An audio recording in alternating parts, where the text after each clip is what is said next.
choked on some water.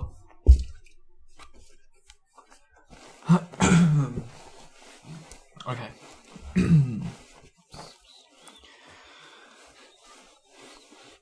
What's she say? Gentle. Put some water on his head.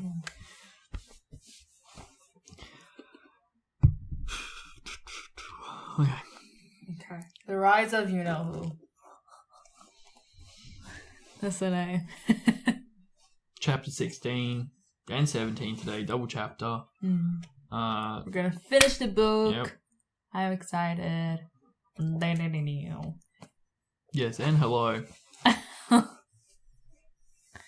Hello, guys. I've done it. No, me. I'm gonna do like 4 of them. Hey. Okay, chapter 16, Through the Trapdoor. Cool. With the doggos. Which is here. Again, we don't have Fluffy. Fluffy's 3 dogs. That's 1 dog. Okay. In years to come, Harry would never quite remember how he had managed to get through his exams when he half expected Voldemort to come bursting through the door at any moment. Yet the days crept by, and there could be no doubt that Fluffy was still alive and well behind the locked door. It was swelteringly hot. It is. My God. Especially in the large classroom where they did their written papers. They had been given special new quills for the exams, which had been bewitched with an anti-cheating spell. They had practical exams as well. Professor Flitwick called them one by one into his class to see if they could make a pineapple tap dance across a desk. Professor McGonagall watched them turn a mouse into a snuff box. Points were given for how pretty the snuff box was, but taken away if it had whiskers. Snape made them all nervous, breathing down their necks while they tried to remember how to make a forgetfulness potion. Well, forgetting to make a forgetfulness potion. Harry did the best he could, trying to ignore the stabbing pains in his forehead, which had been bothering him ever since his trip into the forest. Neville thought Harry had a bad case of exam nerves, because Harry couldn't sleep, but the truth was that Harry kept being woken by his old nightmare, except that it was now worse than ever, because there was a hooded figure dripping blood in it. Maybe it was because they hadn't seen what Harry had seen in the forest, or because they didn't have scars burning on their foreheads. But Ron and Hermione didn't seem as worried about the stone as Harry. The idea of Voldemort certainly scared them, but he didn't keep visiting them in dreams, and they were so busy with their revision, they didn't have much time to fret about what Snape or anyone else might be up to. Their very last exam was History of Magic, 1 hour of answering questions about batty old wizards who'd invented self-stirring cauldrons, and they'd be free. Free for a whole wonderful week until their exam results came out. When the ghost of Professor Binns told them to put down their quills and roll up their parchment, Harry couldn't help cheering with the rest. "That was far easier than I thought it would be," said Hermione, as they joined the crowds flocking out into the sunny grounds. "I needn't have learnt about the 1637 werewolf code of conduct, or the uprising of Elfric the Eager." Hermione always liked to go through their exam papers afterwards, but Ron said this made him feel very ill, so they wandered down to the lake and flopped under a tree. The Weasley twins and Lee Jordan were tickling the tentacles off a giant squid, which was basking in the warm shallows. "No more revision," Ron sighed happily, stretching out on the grass. "You could look more cheerful, Harry. We've got a week before we find out how badly we've done. There's no need to worry yet." Harry was rubbing his forehead. "I wish I knew what this means," he burst out angrily. "My scar keeps hurting. It's happened before, but never as often as this." "Go to Madame Pomfrey," Hermione suggested. "I'm not ill," said Harry. "I think it's a warning. It means danger's coming." Ron couldn't get worked up. It was too hot. "Harry, relax. Hermione's right. The stone's safe as long as Dumbledore's around. Anyway, we've never had any proof Snape found out how to get past Fluffy. He nearly had his leg ripped off once. He's not going to try it again in a hurry. And Neville will play Quidditch for England before Hagrid lets Dumbledore down." Harry nodded, but he couldn't shake off a lurking feeling that there was something he'd forgotten to do, something important. When he tried to explain this, Hermione said, "That's just the exams. I woke up last night and was halfway through my Transfiguration notes before I remembered we'd done that one. Harry was quite sure the unsettled feeling didn't have anything to do with work, though. He watched an owl flutter towards the school across the bright blue sky, a note clamped in its mouth. Hagrid was the only one who ever sent him letters. Hagrid would never betray Dumbledore. Hagrid would never tell anyone how to get past Fluffy. Never. But Harry suddenly jumped to his feet. "Where are you going?" said Ron sleepily. "I've just thought of something," said Harry. He had gone white. "We've got to go see Hagrid, now." "Why?" panted Hermione, hurrying to keep up. "Don't you think it's a bit odd," said Harry, scrambling up the grassy slope, "that what Hagrid wants more than anything else is a dragon, and a stranger turns up who just happens to have an egg in his pocket? How many people wander around with dragon eggs, if it's against wizard law? Lucky they found Hagrid, don't you think? Why didn't I see it before?" "What are you on about?" said Ron. But Harry, sprinting across the grounds towards the forest, didn't answer. Hagrid was sitting in an armchair outside his house. His trousers and sleeves were rolled up, and he was shelling peas into a large bowl. "Hello," he said, smiling. "Finished your exams? Got time for a drink?" Yeah, Hagrid's got time for a drink. "Yes, please," said Ron, but Harry cut across him. "No, we're in a hurry. Hagrid, I've got to ask you something. You know that night you won Norbert? What did the stranger you were playing cards with look like?" "Dunno," said Hagrid casually. "Wouldn't take his cloak off." He saw the three of them look stunned and raised his eyebrows. "It's not that unusual. You get a lot of funny folk in the Hog's Head. That's one of the pubs down in the village. Might have been a dragon dealer, mightn't he? I never saw his face. Kept his hood up." Harry sank down next to the bowl of peas. "What did you talk to him about, Hagrid? Did you mention Hogwarts at all?" "Might have come up," said Hagrid, frowning as he tried to remember. "Yeah, he asked what it did, and I told him I was gamekeeper here. He asked a bit about the sorts of creatures I look after, so I told him, and I said what I'd really wanted was a dragon. And then I can remember too well, because he kept buying me drinks. Let's see, then he said he had the dragon egg, and we could play cards for it if I wanted. But he had to be sure I could handle it. He didn't want to give it to anyone, So I told him, after Fluffy, a dragon would be easy." "And did he seem interested in Fluffy?" Harry asked, trying to keep his voice calm. "Well, yeah. How many three-headed dogs do you meet, even around Hogwarts? So I told him, Fluffy's a piece of cake if you know how to calm him down. Just play him a bit of music, and he'll go straight off to sleep." Hagrid suddenly looked horrified. "I shouldn't have told you that," he blurted out. "Forget I said it. Hey, where are you going?" Harry, Ron and Hermione didn't speak to each other at all until they came to a halt in the entrance hall, which seemed very cold and gloomy after the grounds. "We've got to go to Dumbledore," said Harry. Hagrid told that stranger how to get past Fluffy, and it was either Snape or Voldemort. It must have been easy once he'd got Hagrid drunk. Shocking.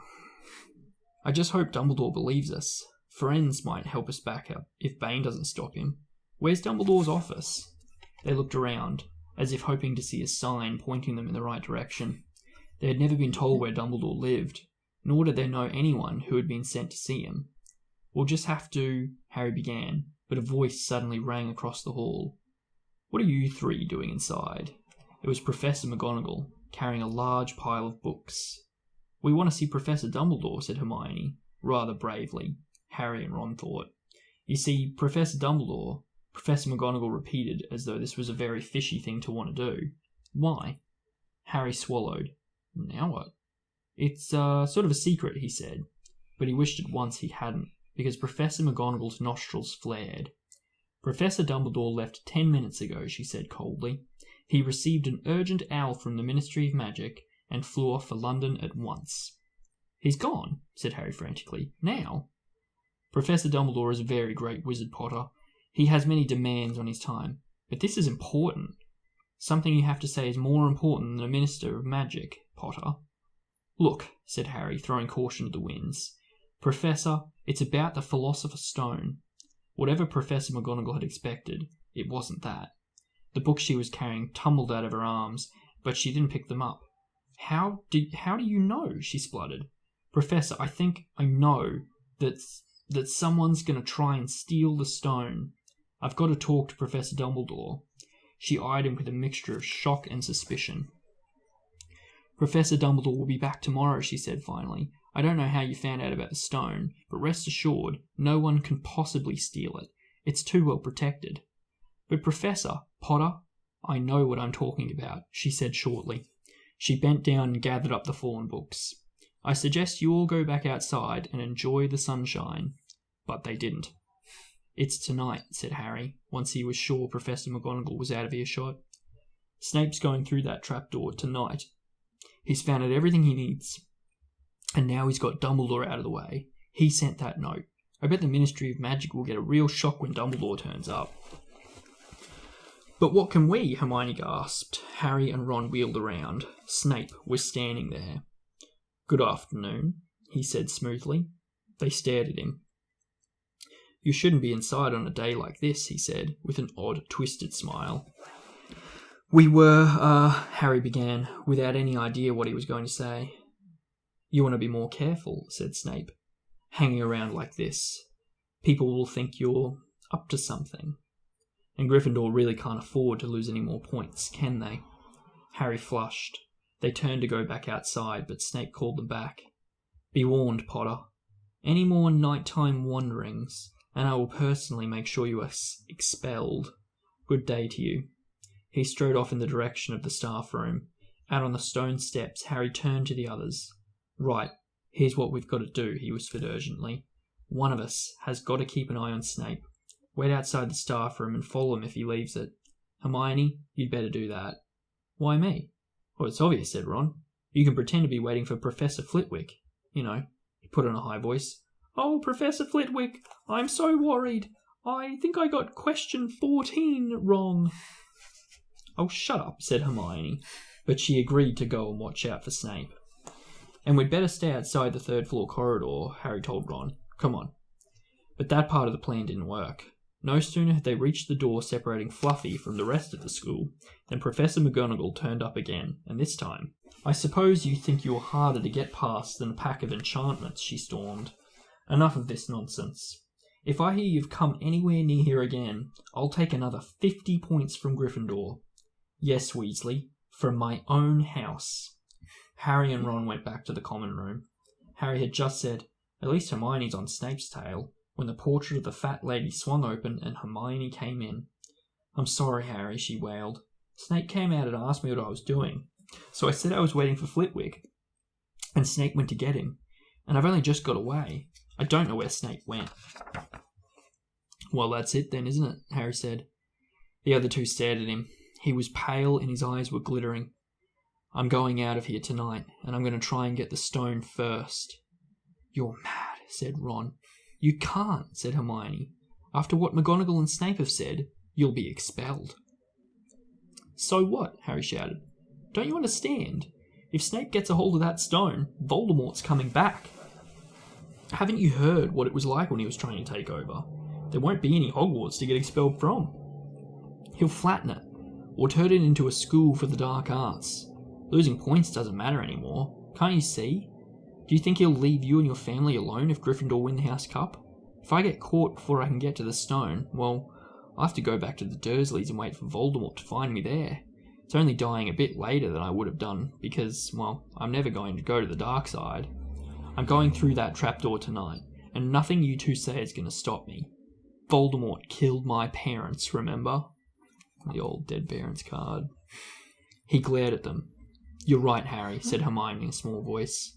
I'll use the invisibility cloak, said Harry. It's just lucky I got it back. But will it cover all three of us, said Ron. All three of us? Oh, come off it. You don't think we'd let you go alone? Of course not, said Hermione briskly. How do you think you'd get to the stone without us? I'd better go and look through my books. There might be something useful. But if we get caught, you two will be expelled too. Not if I can help it, said Hermione grimly. Flitwick told me in a secret that I got 112% on his exam.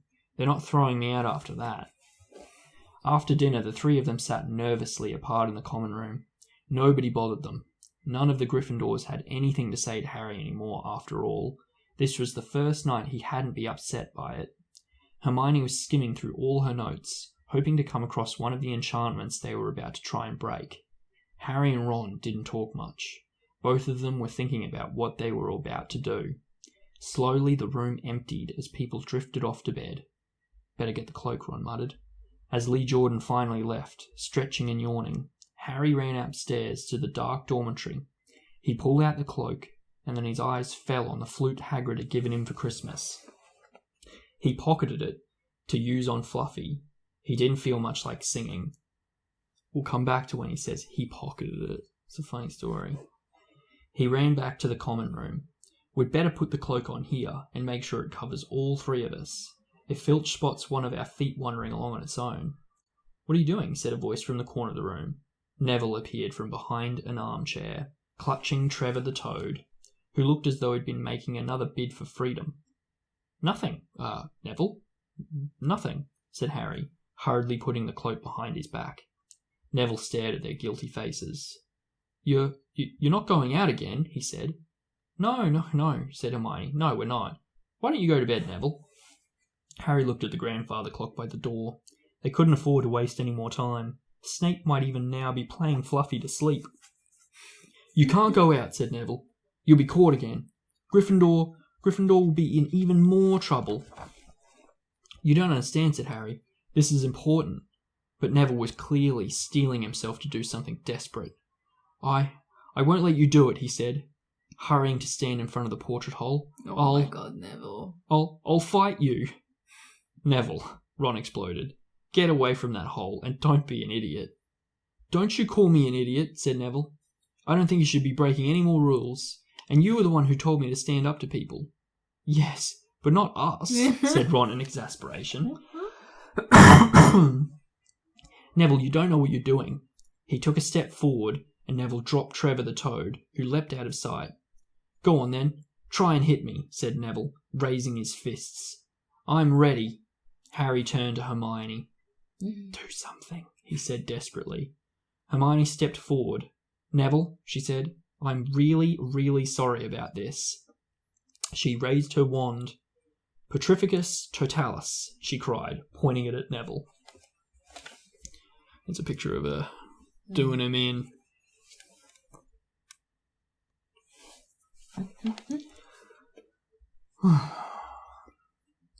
You know what? If they had the invisible cloth on, if they were a bit taller, it would be really funny. Because they're like, Look. 6 feet will be like do on the floor. That's a weird looking insect. Yeah. Neville's arms snapped to his sides. His legs sprang together, his whole body rigid. He swayed where he stood and then fell flat on his face, stiff as a board. Hermione ran to turn him over. Neville's jaws were jammed together so he couldn't speak. Only his eyes were moving, looking at them in horror. What have you done to him? Harry whispered. It's the full body bind, said Hermione miserably. Oh, Neville, I'm so sorry. We had to, Neville. No time to explain, said Harry. You'll understand later, Neville, said Ron, as they stepped over him and pulled on the invisibility cloak. But leaving Neville lying motionless on the floor didn't feel like a very good omen. In their nervous state, every statue's shadow looked like Filch. Every distant breath of wind sounded like Peeves swooping down on them. At the foot of the first set of stairs, they spotted Mrs. Norris skulking near the top. Oh, let's kick her. Just this once, Ron whispered in Harry's ear. But Harry shook his head. As they climbed carefully around her, Mrs. Norris turned her lamp-like eyes on them, but didn't do anything. They didn't meet anyone else until they reached the staircase up to the 3rd floor. Peeves was bobbling halfway up, loosening the carpet so that people would trip. Who's there? He said suddenly as they climbed towards him. He narrowed his wicked black eyes. I know you're there, even if I can't see you. Are you ghouly or ghosty? Or wee student beastie? He rose up in the air and floated there, squinting at them. Should call Filch, I should. If something's a-creeping around unseen. Harry had a sudden idea. Peeves, he said in a hoarse whisper. The bloody Baron has his own reasons for being invisible. Peeves almost fell out of the air in shock. He caught himself in time and hovered about a foot off the stairs. So sorry, your bloodiness, Mr. Baron, sir, he said greasily. My mistake. I didn't see you. Of course I didn't. You're invisible. Forgive old Peevesy. Here's a little joke, sir. I have business here, Peeves, croaked Harry. Stay away from this place tonight. I will, sir. I most certainly will, said Peeves, rising up in the air again. Hope your business goes well, Baron. I'll not bother you. And he scooted off. Brilliant, Harry, whispered Ron. A few seconds later, they were there, outside the third-floor corridor, and the door was already ajar. Well, there you are, Harry said quietly. Snape's already got past Fluffy. Seeing the open door somehow seemed to impress upon all three of them what was facing them. Underneath the cloak, Harry turned to the other two. If you want to go back, I won't blame you, he said. You can take the cloak. I won't need it now. What an idiot. Don't be so stupid. Good. Yeah. I don't need the cloak. Don't be stupid, said Ron. We're coming, said Hermione. Harry pushed the door open. As the door creaked, low rumbling growls met their ears. All three of the dogs' noses sniffed madly in their direction, even though it couldn't see them. What's that at its feet? Hermione whispered. Looks like a harp, said Ron. Snape must have left it there. It must wake up the moment you stop playing, said Harry. Well, here goes. He put Hagrid's flute to his lips and blew. It wasn't really a tune, but from the first note, the beast's eyes began to droop. Harry hardly drew breath. Slowly, the dog's growls ceased. It tottered on its paws and fell to its knees. Then it slumped to the ground, fast asleep. Unbelievable how easy it is to put it to sleep. You could just whistle, couldn't you? Just whistle it to sleep. Like if any cheese, like it wasn't even a tune. Whistle it to sleep? Yeah, just like even that would put it to sleep if a shitty tune on a flute put it to sleep like that. Maybe it had like a magical thing in it. The flute? Maybe. I don't think Hagrid's that good, but yeah, I don't know. Maybe. Okay. Keep playing, Ron warned Harry as they slipped out of the cloak and crept towards the trapdoor. They could feel the dog's hot, smelly breath as they approached the giant heads. I think we'll be able to pull the door open, said Ron, peering over the dog's back. Want to go first, Hermione? No, I don't. All right. Ron gritted his teeth and stepped carefully over the dog's legs. He bent and pulled the ring of the trapdoor, which swung up and open. What can you see? Hermione said anxiously. Nothing. Just black. There's no way of climbing down. We'll just have to drop. Harry, who was still playing the flute, waved at Ron to get his attention and pointed to himself. You want to go first? Are you sure? Said Ron. I don't know how deep this thing goes. Give the flute to Hermione so she can keep him asleep. Harry handed the flute over. In the few seconds' silence, the dog growled and twitched, but the moment Hermione began to play, it fell back into its deep sleep. Harry climbed over it and looked down through the trapdoor. There was no sign of the bottom. He lowered himself through the hole until he was hanging on by his fingertips. Then he looked up at Ron and said, If anything happens to me, don't follow. Go straight to the Owlery and send Hedwig to Dumbledore, right? Right, said Ron. See you in a minute. I hope. And Ron let go. Well, no, and Harry let go. And Harry let go. Cold, damp air rushed past him as he fell down, down, and flump. With a funny, muffled sort of thump, he landed on something soft. He sat up and felt around, his eyes not used to the gloom. It felt as though he was sitting on some sort of plant. It's okay, he called up to the light the size of the postage They're really stamp. gross. I would freak out and die in it. Would you? Yeah. I'd be like, plants. Do you need water? It wasn't plants though, they moved. Yeah, it's a plant. I thought they were like snakes. No. They called like something snake, didn't they? You'll find out in a second. Okay. It's okay, he called up to the light the size of a postage stamp, which was the open trap door. It's a soft landing. You can jump. Ron followed straight away. He landed sprawled next to Harry. What is this stuff? Were his first words. Dunno. Sort of a plant thing. I suppose it's here to break the fall. Come on, Hermione. The distant music stopped. There was a loud bark from the dog, but Hermione had already jumped. She landed on Harry's other side. This music thing wasn't in the movie. No, because remember the harp was already playing. Yeah, and like the harp stopped playing. It like bit at them. Yeah. It wasn't like that. They weren't like chill when they like Harry was dropping. Yeah. They were barking. They all jumped at the same time and they kind of landed on each other, didn't they? Yeah, okay.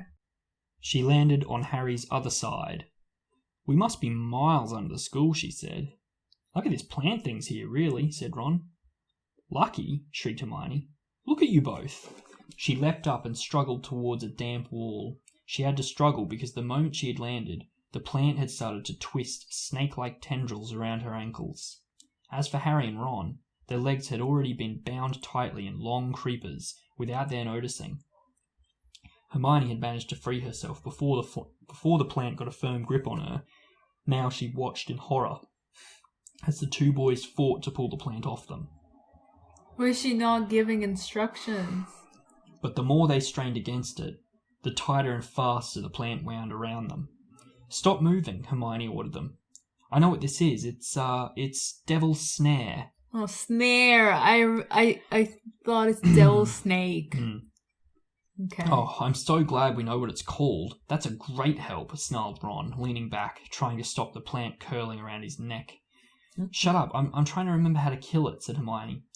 Well, hurry up, I can't breathe, Harry gasped, wrestling with it as it curled around his chest. Devil's Snare.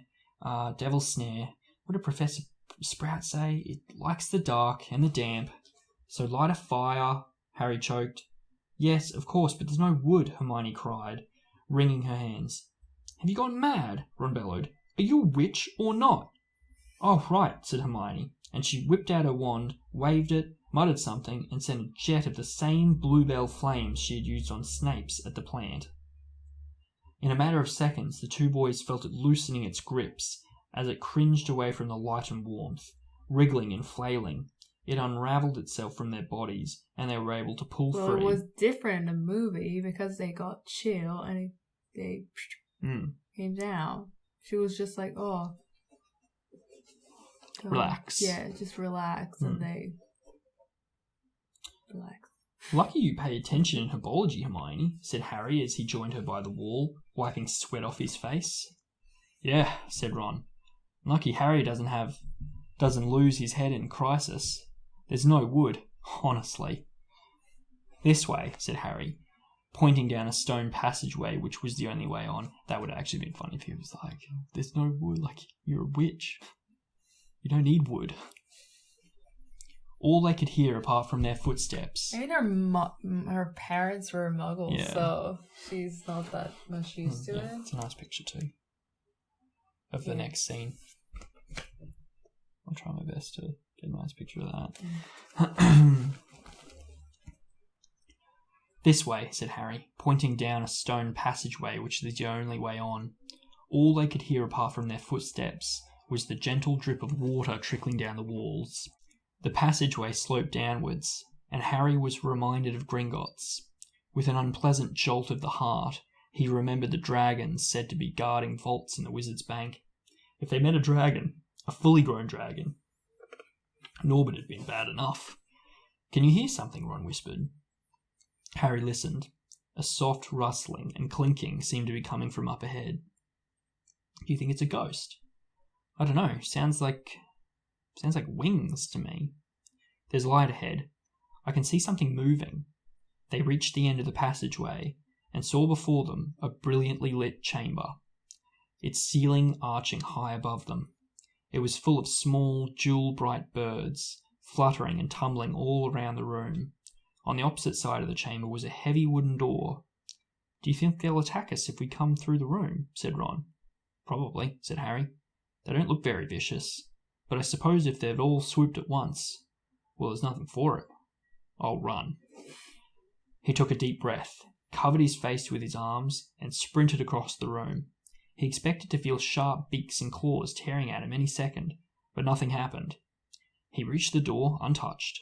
He pulled the handle, but it was locked. The two others followed him. They tugged and heaved at the door, but it wouldn't budge. Not even when Hermione tried her Alohomora charm. Now what? Said Ron.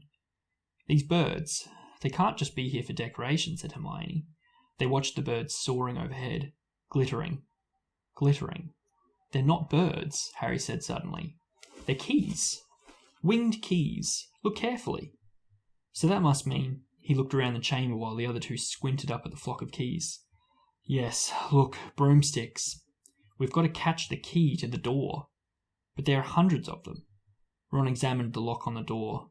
We're looking for a big, old-fashioned one, probably silver like the handle. They seized a broomstick each and kicked off into the air, soaring into the midst of the clouds of the keys. They grabbed and snatched, but the bewitched keys darted and dived so quickly it was almost impossible to catch one. Not for nothing, though, was Harry the youngest seeker in a century. He had a knack for spotting things other people didn't. After a minute's weaving about through the wind, through the whirl of rainbow feathers, he noticed a large silver key that had a bent wing, as if it had already been caught and stuffed roughly into the keyhole. That one, he called to the others. That big one there. No, there, with bright blue wings. The feathers are all crumpled on one side. Ron went speeding in the direction that Harry was pointing, crashed into the ceiling, and nearly fell off his broom. We've got to get close in on it, Harry called, not taking his eyes off the keys with the damaged wing. Ron, you come at it from above. Hermione, stay below and stop it going down, and I'll try and catch it. Right, now! Ron dived. Hermione rocketed upwards. The key dodged them both, and Harry streaked after it. It sped towards the wall. Harry leant forward, and with a nasty crunching noise, pinned it against the stone with one hand. Ron and Hermione cheers echoed around the high chamber. They landed quickly, and Harry ran to the door, the key struggling in his hand. He rammed it into the lock and turned. It worked. The moment the lock had clicked open, the key took flight again, looking very battered now that it had been caught twice. Ready? Harry asked the other two. His hand on the door handle. They nodded. He pulled the door open. The next chamber was so dark they couldn't see anything at all, but as they stepped into it, light suddenly flooded the room to reveal an astonishing sight. They were standing on the edge of a huge chessboard. Behind the black chessmen, which were all taller than they were and carved from what looked like black stone, facing them way across the chamber were the white pieces. Harry, Ron, and Hermione shivered slightly. The towering white chessmen had no faces. Now what do we do? Harry whispered. Well, it's obvious, isn't it? Said Ron. We've got to play our way across the room. Behind the white pieces they could see another door. How? Said Hermione nervously. I think, said Ron, we're going to have to be chessmen. He walked up to a black knight and put his hand out to touch the knight's horse. At once, the stone sprang to life. The horse pawed the ground, and the knight turned his helmeted head to look down at Ron. Do we have to join to get across? The black knight nodded. Ron turned to the other two. This wants thinking about, he said. I suppose we've got to take the places of 3 of the black pieces. I always wanted to know how this bit is in the book. Like, if it's explained what part goes where. Yeah, like how they enter the room, there's just 3 spaces. Yeah. Like, well, how do they know? Yeah. Yeah, no, they actually go hey, buzz off, I'll do it.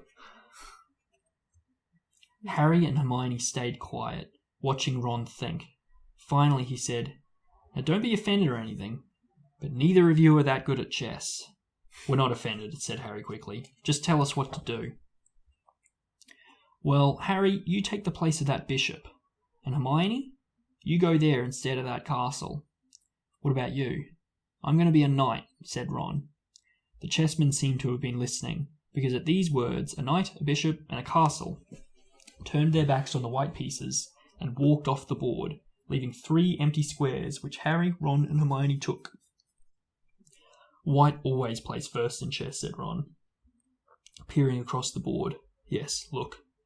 A white pawn had moved forward 2 squares. Ron started to direct the black pieces. They moved silently wherever he sent them. Harry's knees were trembling. What if they lost? Harry, move diagonally 4 squares to the right. Their first real shock came when their other knight was taken. The white queen smashed him to the floor and dragged him off the board where he lay quite still, face down. Had to let that happen, said Ron, looking shaken. Leaves you free to take that bishop. Hermione, go on. Every time one of their men was lost, the white pieces showed no mercy. Soon there was a huddle of limp black players slumped along the wall. Twice, Ron only just noticed in time that Harry and Hermione were in danger. He himself darted around the board, taking almost as many white pieces as they had lost black ones. "We're nearly there," he muttered suddenly. Let me think. The White Queen turned her black, blank face towards him. "Yes," said Ron softly. "It's the only way. I've got to be taken." "No," Harry and Hermione shouted. "That's chess," snapped Ron.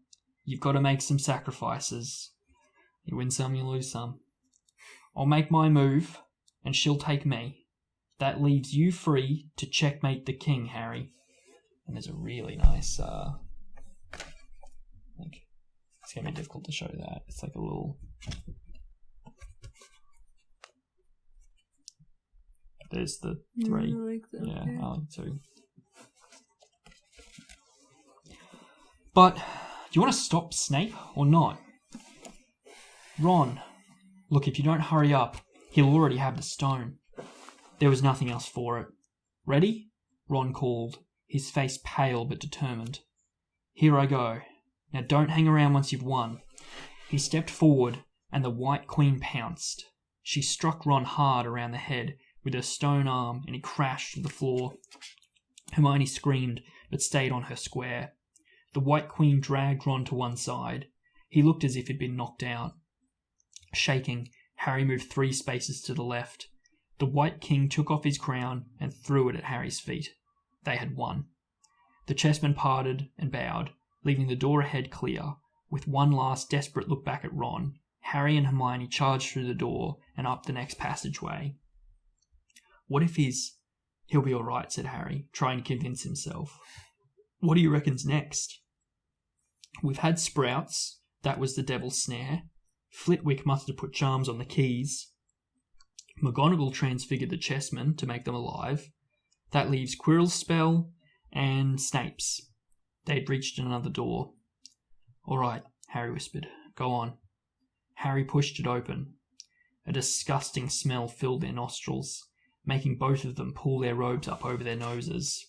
Eyes watering, they saw, flat on the floor in front of them, a troll even larger than the one they had tackled out cold with a bloody lump on its head. "I'm glad we didn't have to fight that one," Harry whispered, as they stepped carefully over one of its massive legs. "Come on, I can't breathe." He pulled open the next door, both of them hardly daring to look at what came next. But there was nothing very frightening here.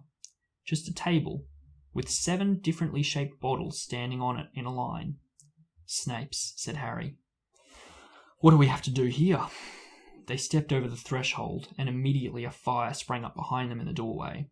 It wasn't ordinary fire either. It was purple. At that same instant, black flames shot up in the doorway leading onwards. They were trapped. "Look!" Hermione seized a roll of paper lying next to the bottles. Harry looked over her shoulder to read it. "Danger lies before you, while safety lies behind. 2 of us will help you, whichever you would find. 1 among us, 7 will let you move ahead. Another will transport the drinker back instead. 2 among our number hold only nettle wine. 3 of us are killers, waiting hidden in a line. Choose unless you wish to stay here forevermore. To help you in your choice, we give you 3 clues. 4. First, however, slyly the poison tries to hide. You'll always find some on nettle wine's left side.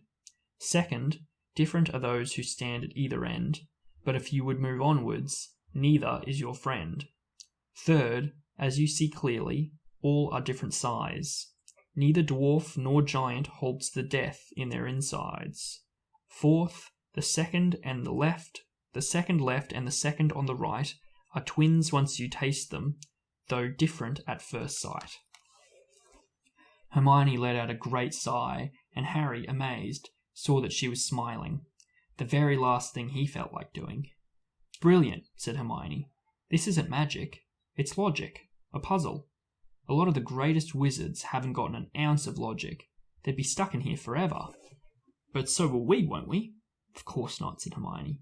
"Everything we need is here on this paper. 7 bottles, 3 are poison, 2 are wine, 1 will get us safely through the black fire, and 1 will get us back through the purple." "But how do we know which is to drink?" "Give me a minute." Hermione read the paper several times, and she walked up and down the line of the bottles, muttering to herself and pointing at them. At last she clapped her hands. "Got it," she said. "The smallest bottle will get us through the Blackfire, towards the stone." Harry looked at the tiny bottle. "There's only enough there for one of us," he said. "That's hardly one swallow." They looked at each other. "Which one will get you back through the purple flames?" Hermione pointed at a round bottle at the right end of the line. "You drink that," said Harry. "No, listen. Go back and get Ron. Grab brooms from the Flying Key room. They'll get you out of the trapdoor and past Fluffy. Go straight to the Owlery and send Hedwig to Dumbledore. We need him.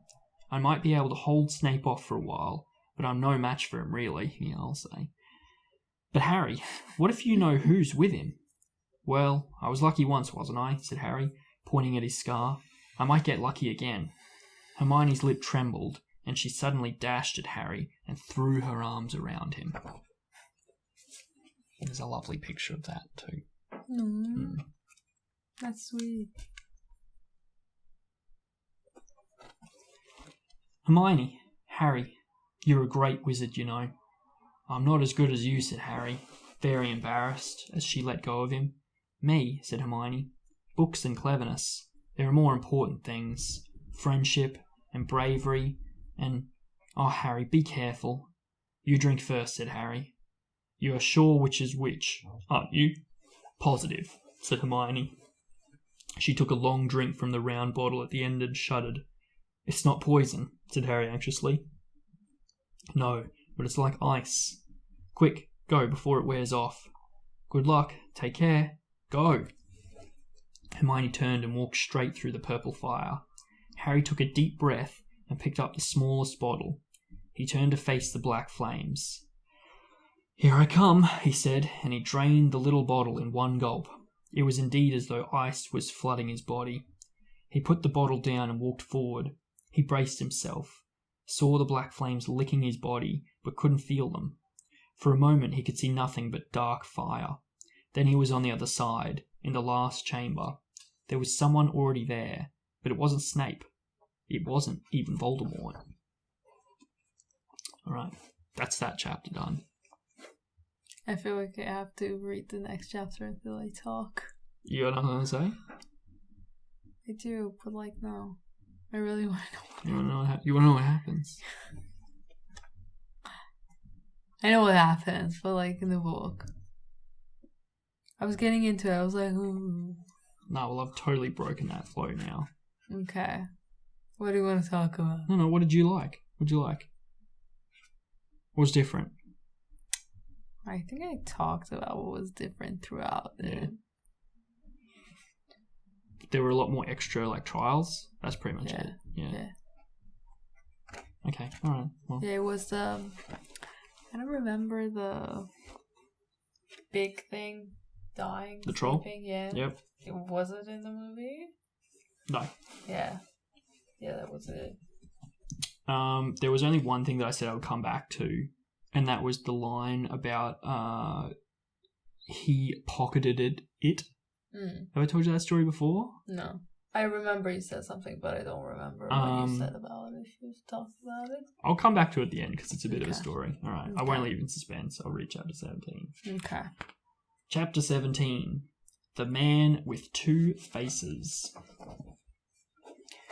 It was Quirrell. "You?" gasped Harry. Quirrell smiled. His face wasn't twitching at all. "Me," he said calmly. "I wondered whether I'd be meeting you here, Potter." "But I thought Snape." "Severus," Quirrell laughed, and it wasn't his usual quivering treble, but cold and sharp. "Yes, Severus does seem the type, doesn't he? So useful to have him swooping around like an overgrown bat. Next to him, who would suspect poor, stuttering Professor Quirrell?" Harry couldn't take it in. This couldn't be true. It couldn't. But Snape tried to kill me. No. I tried to kill you. Your friend Miss Granger accidentally knocked me over as she rushed to set fire to Snape at that Quidditch match. She broke my eye contact with you. Another few seconds, and I'd have got you off that broom. I'd have managed it before then if Snape hadn't been muttering a counter-curse, trying to save you. Snape was trying to save me? Of course, said Quirrell coolly. Why do you think he wanted to referee the next match? He was trying to make sure I didn't do it again. Funny, really. He needn't have bothered. I couldn't do anything with Dumbledore watching. All the other teachers thought that Snape was trying to stop Gryffindor winning. He did make himself unpopular, and what a waste of time, when after all that, I'm going to kill you tonight. Quirrell snapped his fingers. Ropes sprang out of thin air and wrapped themselves tightly around Harry. You're too nosy to live, Potter, scurrying around the school at Halloween like that. For all I knew, you'd seen me coming to look at what was guarding the stone. You let that troll in. Certainly. I have a special gift with trolls. You must have seen what I did to the one in the chamber back there. Unfortunately, while everyone else was running around looking for it, Snape, who already suspected me, went straight to the 3rd floor to head me off. And not only did my troll fail to beat you to death, that 3-headed dog didn't even manage to bite Snape's leg off properly. Now, wait quietly, Potter. I need to examine this interesting mirror.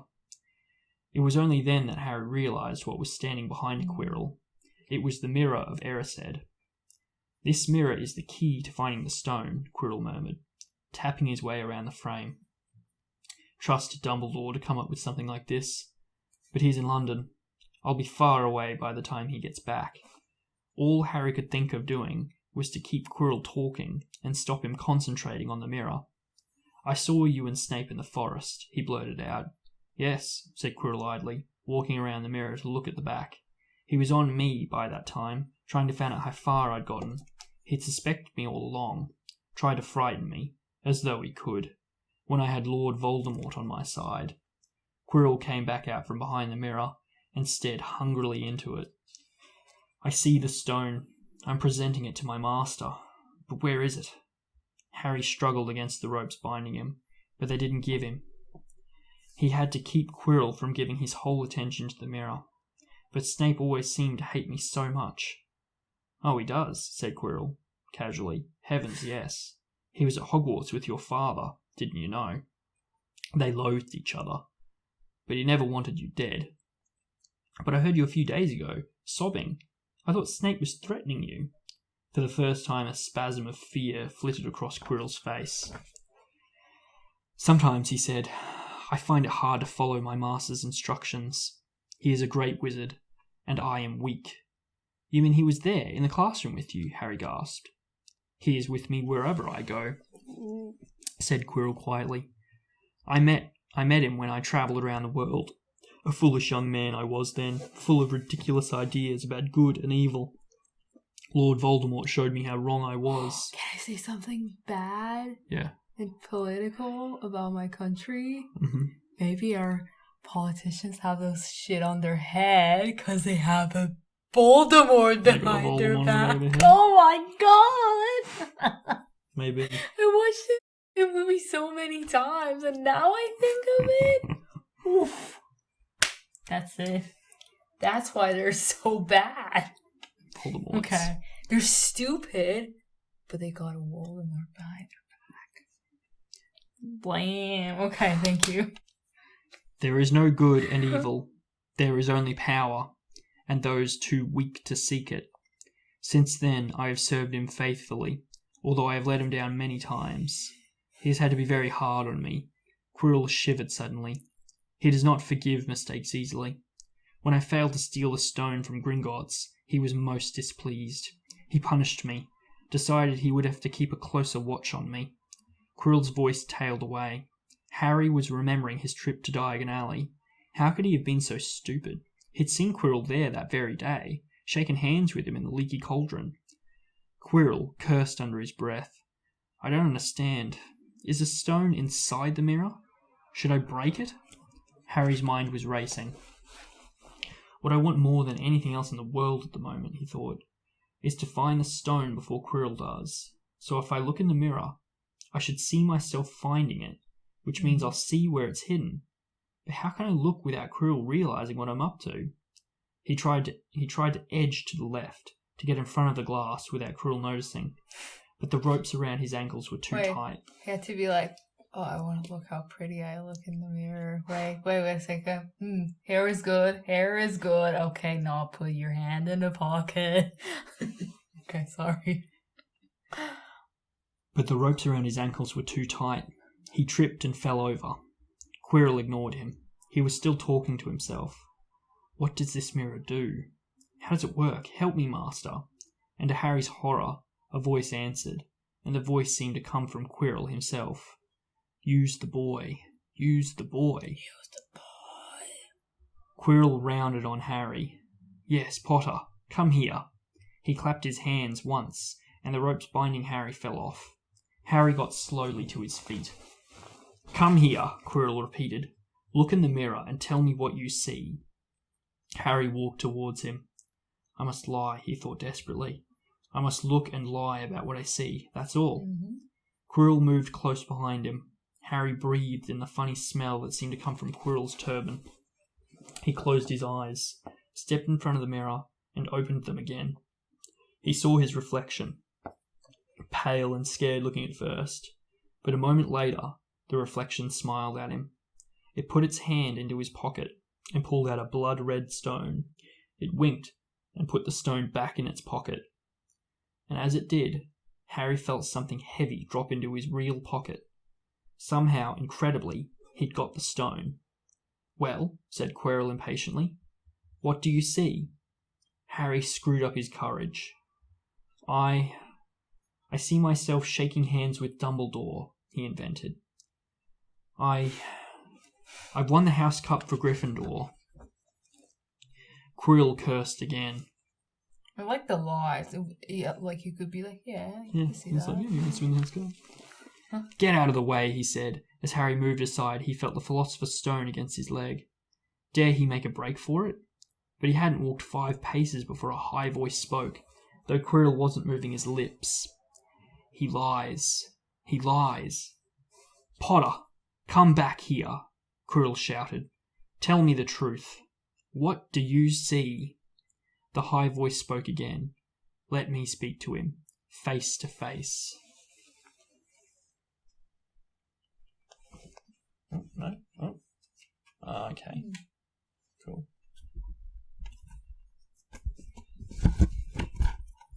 It's like a, yeah. Your face on there. It's going to be hard to see. Yeah, I want to see. Master, you are not strong enough. I have strength enough for this. Harry felt as if Devil's Snare was rooting him to the spot. He couldn't move a muscle. Petrified, he watched as Quirrell reached up and began to unwrap his turban. What was going on? The turban fell away. Quirrell's head looked strangely small without it. Then he turned slowly on the spot. Harry would have screamed, but he couldn't make a sound. Where there should have been the back of Quirrell's head, there was a face. The most terrible face Harry had ever seen. It was chalk white with glaring red eyes and slits for nostrils, like a snake. Harry Potter, it whispered. Harry tried to take a step backwards, but his legs wouldn't move. See what I have become, the face said. Mere shadow and vapour. I have form only when I can share another's body, but there have always been those willing to let me into their hearts and minds. Unicorn blood has strengthened me these past weeks. You saw faithful Quirrell drinking it for me in the forest, and once I have the elixir of life, I will be able to create a body of my own. Now, why don't you give me that stone in your pocket? Why would he do that? You killed his family. So he knew. The feeling suddenly surged back into Harry's legs. He stumbled backwards. Don't be a fool, snarled the face. Better save your own life and join me, or you'll meet the same end as your parents. They died begging me for mercy. Liar, Harry shouted suddenly. Quirrell was walking backwards towards him, so that Voldemort could still see him. The evil face was now smiling. How touching, it hissed. I always value bravery. Yes, boy, your parents were brave. I killed your father first, and he put up a courageous fight. But your mother needn't have died. She was trying to protect you. Now give me the stone, unless you want her to have died in vain. Never. Harry sprang towards the flame door, but Voldemort screamed, "Seize him!" And next second, Harry felt Quirrell's hand close on his wrist. At once, a needle-sharp pain seared across Harry's scar. His head felt as though it was about to split in two. He yelled, struggling with all his might, and to his surprise, Quirrell let go of him. The pain in his head lessened. He looked around wildly to see where Quirrell had gone, and he saw him hunched in pain, looking at his fingers. They were blistering before his eyes. "Seize him! Seize him!" shrieked Voldemort again, and Quirrell lunged, knocking Harry clean off his feet, landing on top of him, both hands around Harry's neck. Harry's scar was almost blinding him with pain, yet he could see Quirrell howling in agony. "Master, I cannot hold him. My hands, my hands!" And Quirrell, through pinning Harry to the ground with his knees, let go of his neck and stared, bewildered at his own palms. Harry could see they looked burnt, raw, red and shiny. "Then kill him, fool, and be done," he screeched. Quirrell raised his hand to perform a deadly curse, but Harry, by instinct, reached up and grabbed Quirrell's face. "Ah!" Quirrell rolled off him, his face blistering too, and then Harry knew Quirrell couldn't touch his bare skin, not without suffering terrible pain. His only chance was to keep hold of Quirrell, keep him in enough pain to stop him doing a curse.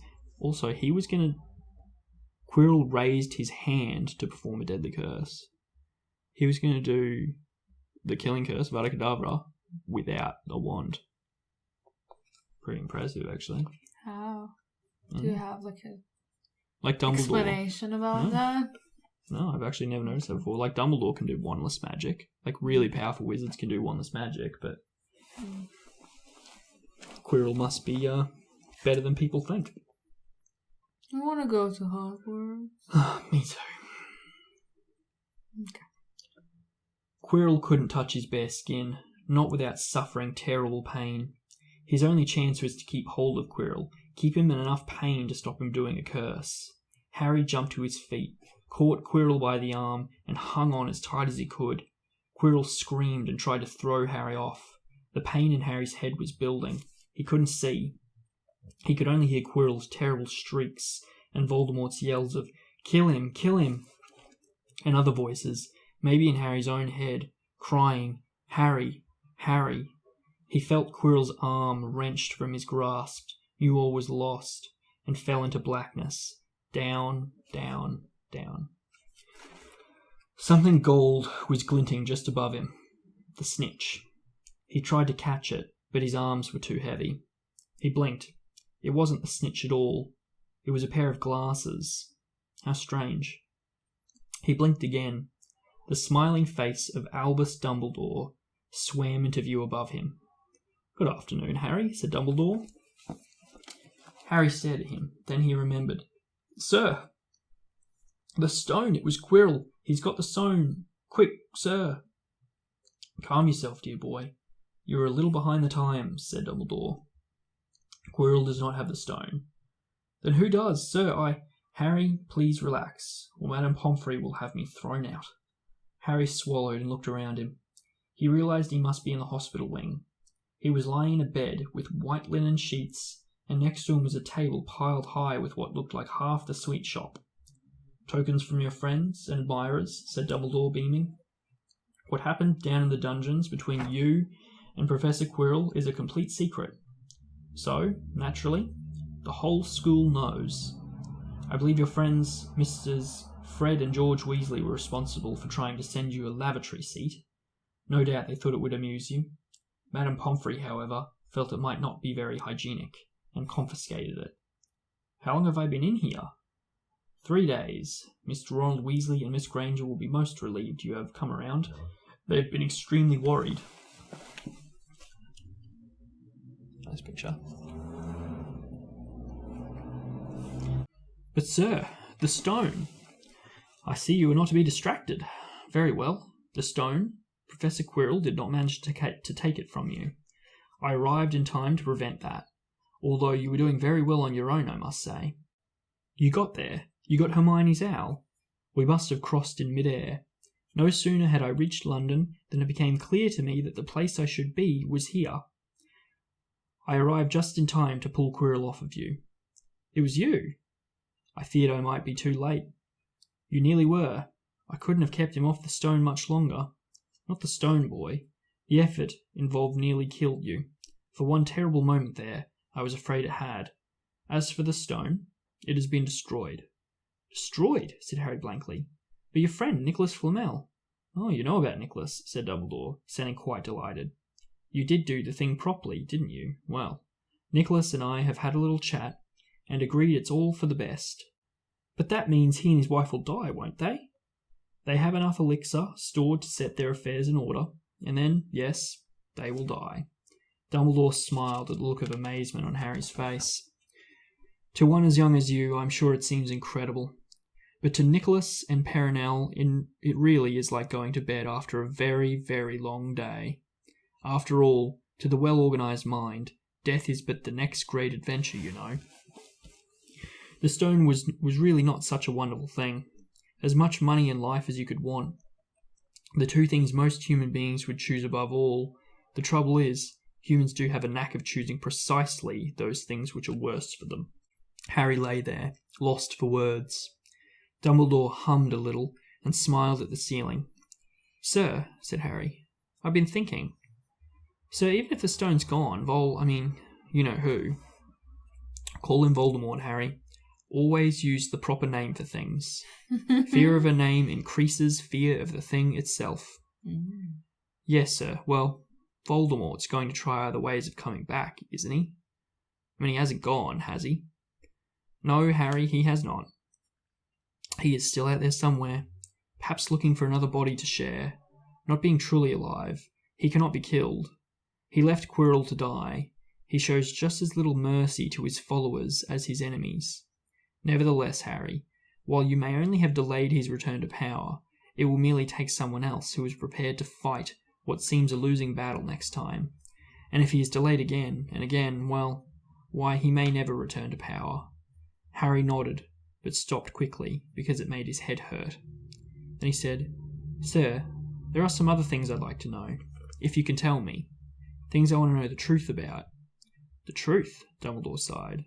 It is a beautiful and terrible thing, and should therefore be treated with great caution. However, I shall answer your questions, unless I have a very good reason not to, in which, can I beg you'll forgive me, I shall not, of course, lie. Well, Voldemort said that he only killed my mother because she tried to stop him killing me. But why would he want to kill me in the first place? Dumbledore sighed very deeply this time. Alas, the first thing you ask me, I cannot tell you. Not today, not now. You will know one day. Put it from your mind for now. Harry, when you are older, I know you hate to hear this. When you are ready, you will know. And Harry knew it would be no good to argue. But why couldn't Quirrell touch me? Your mother died to save you. If there is one thing Voldemort cannot understand, it is love. He didn't realize that love, as powerful as your mother's, for you leaves its own mark, not a scar, no visible sign, to have been loved so deeply, even though the person who loved us is gone, will give us some protection forever. It is in your very skin. Quirrell, full of hatred, greed, and ambition, sharing his soul with Voldemort, could not touch you for this reason. It was agony to touch a person marked by something so good. Dumbledore now became very interested in a bird out on the windowsill, which gave Harry time to dry his eyes on the sheet. When he had found his voice again, Harry said, An invisibility cloak. Do you know who sent it to me? Ah, your father happened to leave it in my possession, and I thought you might like it. Dumbledore's eyes twinkled. Useful things. Your father used it mainly for sneaking off to the kitchens to steal food when he was here. And there's something else. Fire away. Quirrell said Professor Snape, Harry. Yes, him. Quirrell said he hates me because he hated my father. Is that true? Well, they did rather detest each other, not unlike yourself and Mr. Malfoy.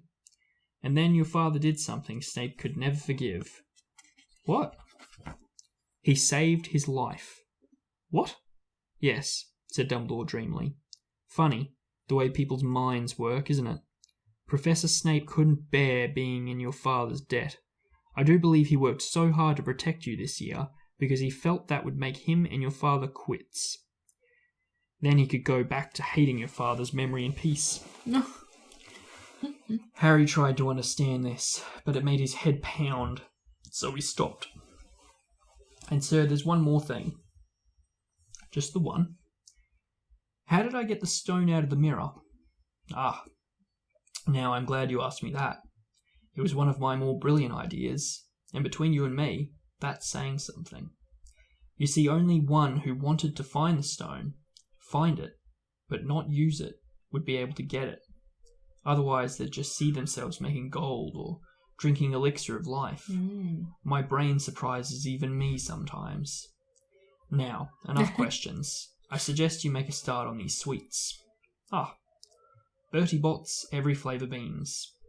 I was unfortunate enough in my youth to come across a vomit-flavoured one, and since then I'm afraid I've rather lost my likening for them. But I think I'll be safe with a nice toffee, don't you? He smiled and popped the golden brown bean into his mouth. Then he choked and said, alas, earwax. Madame Pomfrey, the matron, was a nice woman, but very strict. Just 5 minutes, Harry pleaded. Absolutely not. You let Professor Dumbledore in? Well, of course, that was the headmaster, quite different. You need rest. I am resting. Look, lying down and everything. Oh, go on, Madame Pomfrey. Oh, very well, she said, but 5 minutes only. And she let Ron and Hermione in. Harry! Hermione looked ready to fling her arms around him again, but Harry was glad she held herself back in as his head was still very sore. Oh, Harry, we were sure you were going to... Dumbledore was so worried. The whole school's talking about it, said Ron. What really happened? It was one of those rare occasions when the true story is even more strange and exciting than the wild rumours. Harry told them everything. Quirrell, the mirror, the stone, and Voldemort. Ron and Hermione were a very good audience. They gasped in all the right places, and when Harry told them what was under Quirrell's turban, Hermione screamed out loud. So the stone's gone, said Ron finally. Flamel's just going to die. That's what I said, but Dumbledore thinks that, what was it? To the well-organised mind, death is but the next great adventure. I always said he was a bit off his rocker, said Ron, looking quite impressed at how mad his hero was. So what happened to you two, said Harry. Well, I got back all right, said Hermione. I brought Ron around. That took a while, and we were dashing up to the Owlery to contact Dumbledore when we met him in the entrance hall. He already knew. He just said, Harry's gone after him, hasn't he? And hurtled off to the 3rd floor. Do you think he meant you to do it? Said Ron. Sending you your father's cloak and everything. Well, Hermione exploded, if he did, I mean to say, that's terrible. You could have been killed. No, it isn't, said Harry That's thoughtfully. why you keep saying that Dumbledore, Yeah, I think you're saying it all, yeah. No, it isn't, said Harry thoughtfully. He's a funny man, Dumbledore. I think he sort of wanted to give me a chance. I think he knows more or less everything that goes on here, you know. I reckon he had a pretty good idea we were going to try, and instead of stopping us, he just taught us enough to help. I don't think it was an accident he let me find out how the mirror worked. It's almost like he thought I had the right to face Voldemort if I could. Yeah, Dumbledore's barking all right, said Ron proudly. Listen, you've got to be up for the end of the year feast tomorrow. The points are all in Slytherin one, of course. You missed the last Quidditch match. We were steamrolled by Ravenclaw without you. But the food will be good. At that moment, Madame Pomfrey bustled over. You've had nearly 15 minutes. Now out, she said firmly. After a good night's sleep, Harry felt nearly back to normal. I want to go to the feast, he told Madame Pomfrey, as she straightened his many sweet boxes. I can, can't I? Professor Dumbledore says you are to be allowed to go, she said stiffly, as though in her opinion Professor Dumbledore didn't realise how risky feasts could be. And you have another visitor. Oh, good, said Harry. Who is it? Hagrid sidled through the door as he spoke. As usual, when he was indoors, Hagrid looked too big to be allowed. He sat down next to Harry, took one look at him, and burst into tears. It's all my ruddy fault, he sobbed, his face in his hands. I told the evil git how to get past Fluffy. I told him. It was the only thing he didn't know, and and I told him, you could have died, all for a dragon egg. I'll never drink again. We'll have to pay extra close attention to the rest of the books to see if he still drinks. I should be chucked out and made to live as a muggle. Hagrid, said Harry, shocked to see Hagrid, shaking with grief and remorse, great tears leaking down into his beard. Hagrid, he'd have found out somehow. This is Voldemort we're talking about. He'd have found out even if you hadn't have told him. You could have died, sobbed Hagrid. And don't say the name. Voldemort, Harry bellowed, and Hagrid was so shocked he stopped crying. I've met him, and I'm calling him by his name. Please cheer up, Hagrid. We saved the stone. It's gone. He can't use it. Have a chocolate frog. I've got loads. Hagrid wiped his nose on the back of his hand and said, That reminds me. I got you a present. It's not a stoat sandwich, is it? Said Harry anxiously. And at last Hagrid gave a weak chuckle. God damn, what was that? Someone just exploded. Yeah. Magic. Nah, Dumbledore gave me the day off yesterday to fix it, 'cause he should have sacked me instead. Anyway, got you this. It seemed to be a handsome, leather-covered book. Harry opened it curiously. It was full of wizard photographs. Smiling and waving at him from every page were his mother and father. Sent owls off to all your parents, old friends, and asking for photos. Knew you didn't have any. You like it? Harry couldn't speak, but Hagrid understood. All their old school friends. You reckon Lupin maybe threw in some photos? Professor Lupin? I can't think of any other friends they had that might have had photos. Harry made his own way down to the end of year feast alone that night. He had been held up by Madame Pomfrey fussing about, insisting on giving him one last check-up, so the great hall was already full. It was decked out in Slytherin colours of green and silver to celebrate. Slytherin's winning the House Cup for the 7th year in a row. A huge banner showing the Slytherin serpent covered the wall behind the high table. When Harry walked in there was a sudden hush, and then everybody started talking loudly at once. He slipped into a seat between Ron and Hermione at the Gryffindor table, and tried to ignore the fact that people were standing up to look at him. Fortunately, Dumbledore arrived moments later. The babble died away. Another year gone, Dumbledore said cheerfully, and I must trouble you with an old man's wheezing waffle before we sink our teeth into our delicious feast. What a year it has been! Hopefully your heads are all a little fuller than they were.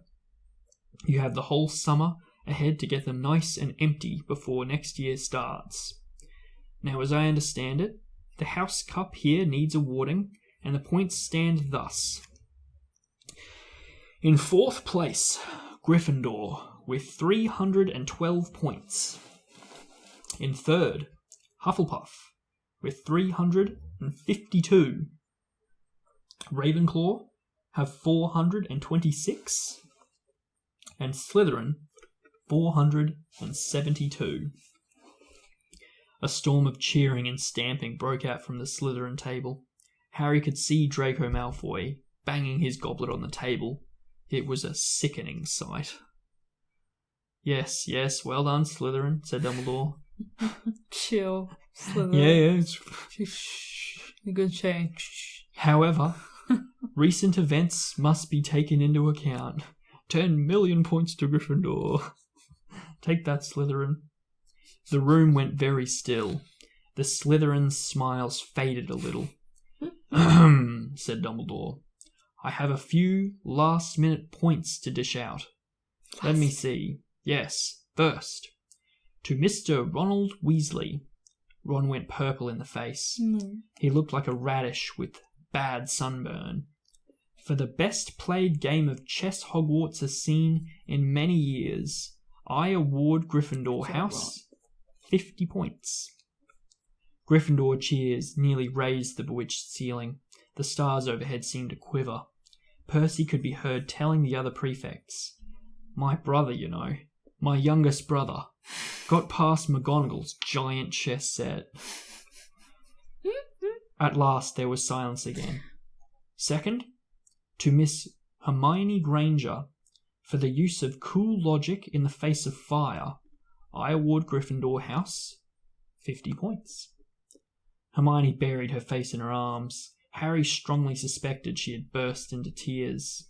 Gryffindors up and down the table were beside themselves. They were 100 points up. Third, to Mr. Harry Potter, said Dumbledore. The room went deadly quiet. For pure nerve and outstanding courage, I award Gryffindor House 60 points. The din was deafening. Those who could add up while yelling themselves hoarse knew that Gryffindor now had 472 points. Exactly the same as Slytherin. They had drawn for the House Cup. If only Dumbledore had given Harry just one more point. Dumbledore raised his head. The room gradually fell silent.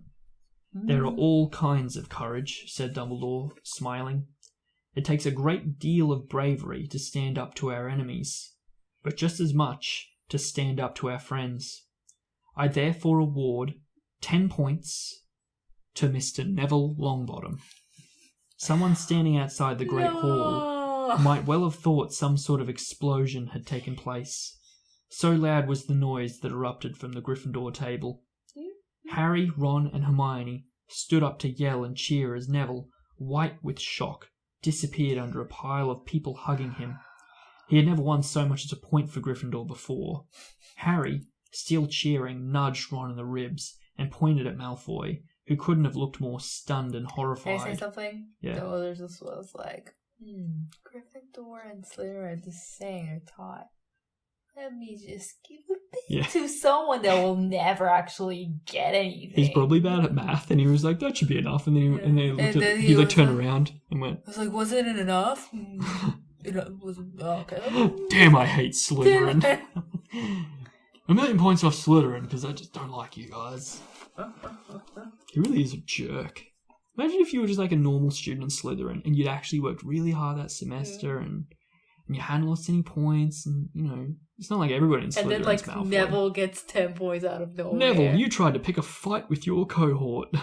Good for you, 10 points. Harry, still cheering, nudged Ron in the ribs and pointed at Malfoy, who couldn't have looked more stunned and horrified if he'd just had the body bind curse put on him. Which means, Dumbledore called over the storm of applause, for even Ravenclaw and Hufflepuff were celebrating the downfall of Slytherin. We need a little change of decoration. He clapped his hands. In an instant, the green hangings became scarlet, and the silver became gold. I love how he just like changed everything. There was like, you win, no, you're second, and then it's like, decoration. They went to all the effort to put up Slytherin decorations. I hope it was Snape that put up the decorations and Dumbledore went, goodbye. No, I like Snape. Okay. The huge Slytherin serpent vanished, and a towering Gryffindor lion took its place. Snape was shaking Professor McGonagall's hand with a horrible, forced smile. Well, that's good. That's at least a little bit of humility. He caught Harry's eye, and Harry knew at once that Snape's feelings toward him hadn't changed one jot. This didn't worry Harry.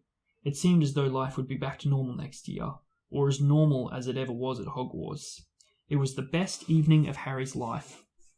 Better than winning at Quidditch, or Christmas, or knocking out mountain trolls. He would never, ever forget tonight.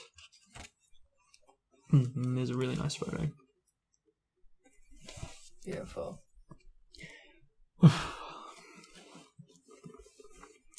Harry had almost forgotten that the exam results were still to come. But come they did. To their great surprise, both he and Ron had passed with good marks. Hermione, of course, came top of the year. Even Neville scraped through, his good herbology mark making up for his abysmal potions one.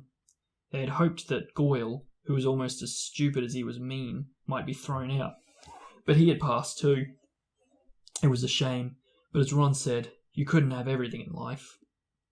And suddenly, their wardrobes were empty, their trunks were packed, Neville's toad was found lurking in the corner of the toilets. Notes were handed out to all students, warning them not to use any magic over the holidays.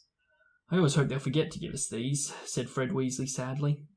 Hagrid was there to take them down to the fleet of boats that sailed across the lake. They were boarding the Hogwarts Express, talking and laughing as the countryside became greener and tidier, eating Bertie Bott's every flavour beans as they sped past Muggle towns, pulling off their wizard robes and putting on jackets and coats. Pulling into platform 9 3/4 at King's Cross Station, it took quite a while for them to get off the platform. A wizened old guard was up by the ticket barrier, letting them go through the gate in 2s and 3s, so they didn't attract attention by all bursting out of a solid wall at once and alarming the Muggles. "You must come and stay this summer," said Ron, "both of you. I'll send you an owl." "Thanks," said Harry. "I'll need something to look forward to." People jostled them as they moved forwards toward the gateway. "Back to the Muggle world," some of them called. "Bye, Harry. See you, Potter." "Still famous," said Ron, grinning at him. "Not where I'm going, I promised you," said Harry. He, Ron and Hermione passed through the gateway together. "There he is, Mum. There he is. Look, it was Ginny Weasley, Ron's younger sister. But she wasn't pointing at Ron. "Harry Potter," she squealed. "Look, Mum, I can see." "Be quiet, Ginny. It's rude to point." Mrs. Weasley smiled down at them. "Busy year," she said. "Very," said Harry. "Thanks for the fudge and the jumper, Mrs. Weasley." "Oh, it was nothing, dear. It was nothing." Oh, she's such a sweetheart. Yeah. Ready, I are love you? how she like bashed all of her kids, Her own and children. then it's like, "Oh, Harry's so cute." Until like Harry's a big man. "Ready, are you?" It was Uncle Vernon, still purple-faced, still mustached, still looking furious at the nerve of Harry carrying an owl in a cage in a station full of ordinary people. Behind him stood Aunt Petunia and Dudley, looking terrified at the very sight of Harry. "You must be Harry's family," said Mrs. Weasley. "In a manner of speaking," said Uncle Vernon. "Hurry up, boy. We haven't got all day." He walked away. Harry hung back for a last word with Ron and Hermione. "See you over the summer, then. Hope you have a good holiday," said Hermione, looking uncertainly after Uncle Vernon, shocked that anyone could be so unpleasant. "Oh, I will," said Harry, and they were surprised at the grin that was spreading over his face. They don't know. We're not allowed to use magic at home. I'm going to have a lot of fun with Dudley this summer." Yeah, That's you it. will. And there's one last lovely little vignette. No, that's Yeah. cute. That's it. Yay! Book 1. Complete. Oh! Reflection. What do you think? Not gonna lie, the part that like Voldemort got destroyed and Quirrell died and like these parts didn't matter at all. The points in the end was the funniest thing ever. Dumbledore, why? Why did you do that? Like, okay, you win, I'm gonna manipulate you, guys. He's such a jerk. 50 points to you. That much point to you and Neville. We're not being dumb and actually trying. 10 points. Yeah, he literally picked a fight. You know Stephen Fry, the comedian, the guy that did the audiobooks for Harry Potter? Okay, yeah. And when he did the very first audiobook, Harry Potter was like, it was obviously pretty famous, but not like super famous. Like it was famous enough that it would get somebody What like Stephen year Fry. was it? I don't know. Shortly after the release of the book. But Like approximately when did the first book came? I don't know, like 97 or something like that. I think That the was first book. born. Yeah. 1997. Okay. Okay, yeah, so I suppose the audiobook probably would have been like, I don't know, 98 or 99. But yeah, at this point, Harry Potter wasn't like super famous. Like it was obviously famous, but Stephen Fry was reading the audiobook and he talks a little bit about how he was like, yeah, this is quite good. I quite like this. This might end up being quite famous. He was saying to J.K. Rowling, and she was like, oh, thank you. And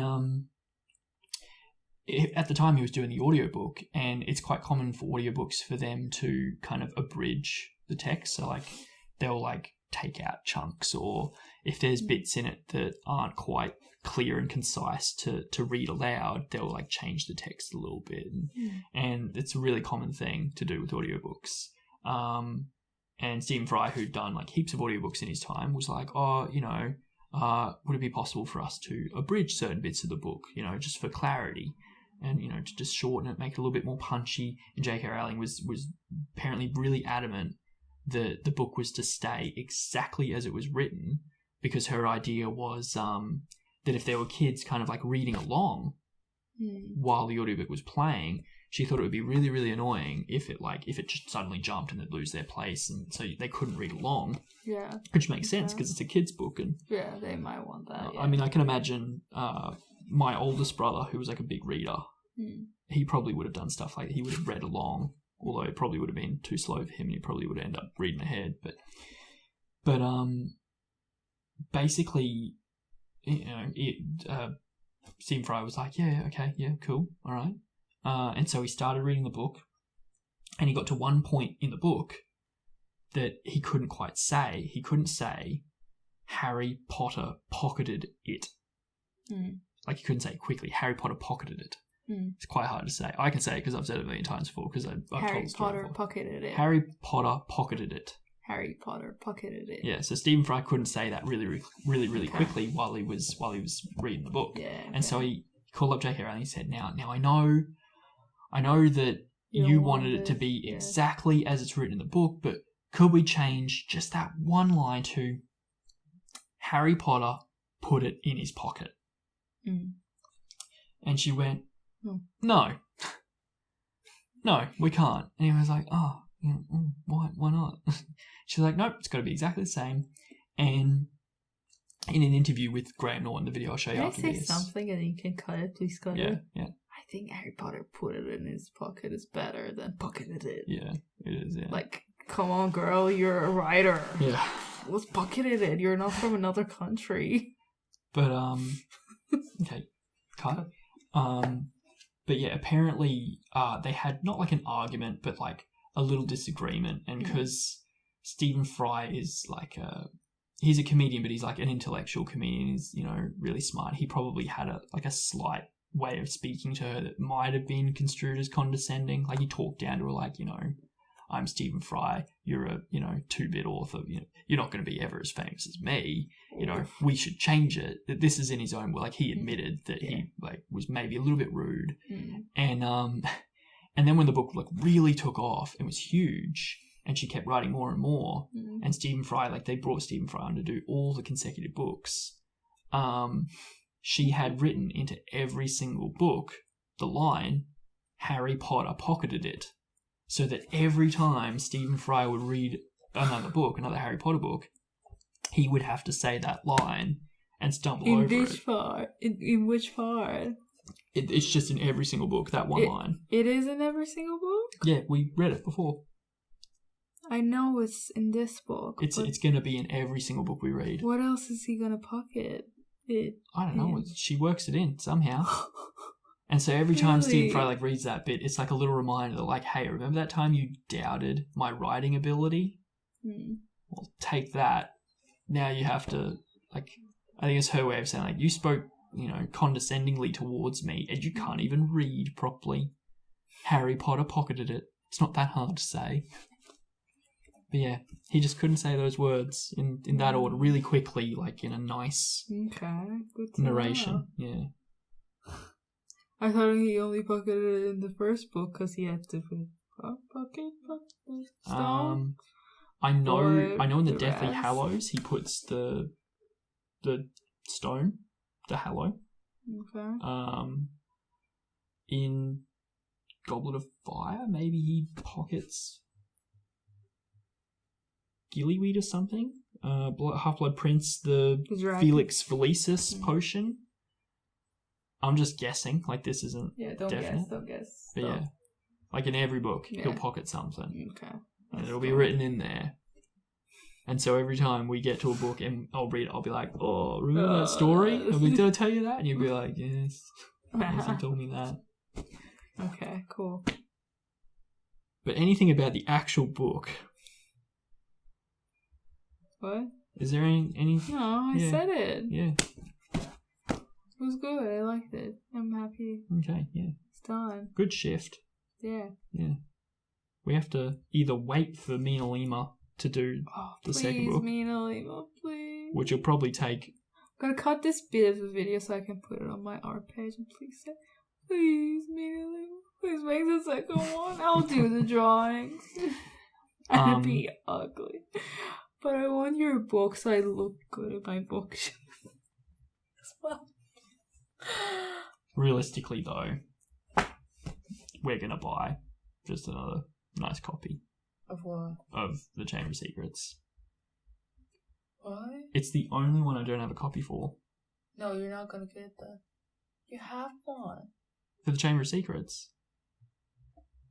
You don't have to? I don't have... No, it's the only book I don't have a copy of. It's at my parents' house. Unless I steal it. Yeah, you steal it and then we get me and Lima ones. Okay, I yeah. want me and Lima Alright. ones, I'm sorry. We'll steal it. Me and Lima, I won't cheat on you. We're going to buy all of them. You know it's going to take like 7 years for them to I make don't them all. care. Okay. I'm young, I can't wait 7 years. Okay. Okay. You think that's enough? Good. Yes. Yay. Book done. See you guys in a while. Yeah. We'll have a little break. Because, yeah. We're moving house. It's very exciting. We'll have a new setup. We'll have a whole new setup for the next book. Because this is our housemate's rug. We can't keep using this. Yeah. In fact, this is hers too. Yeah. Yeah. And the pillows, actually. We're going to have a whole new setup. Yeah. It's not going to look nearly as Gryffindor common room. It's probably going to... This is Gryffindor common room? Yeah, it's kind of Gryffindorish. Really? That's why I did it, yeah. You didn't think that? No, she was actually telling us to get like something that is more Harry Potter. So I was trying to get like a magical thing between us, like behind us. Oh, I thought this always had a bit of a Weasley vibe or a Gryffindor vibe because it's kind of warm and... I don't think it does. No? I don't know. No. Okay, well, we're probably going to have Slytherin vibes in our next one. No, not Slytherin. Just magic. Black Just and magic. white. Not Black green and white. or blue. Or just like magic. I'll trust you. Simple. It's going to be nice. Yeah. Maybe even a view of the city in the background. You never know. Oh, I hope so. Yeah. Okay. Well, good stuff. Goodbye, guys. Thank you for watching. If you like our videos, like and subscribe. Bye. See ya. Done. Good one. You know what that was? What? It was like a bought one. Yeah. Yeah. Good one to you. Oh, I hate So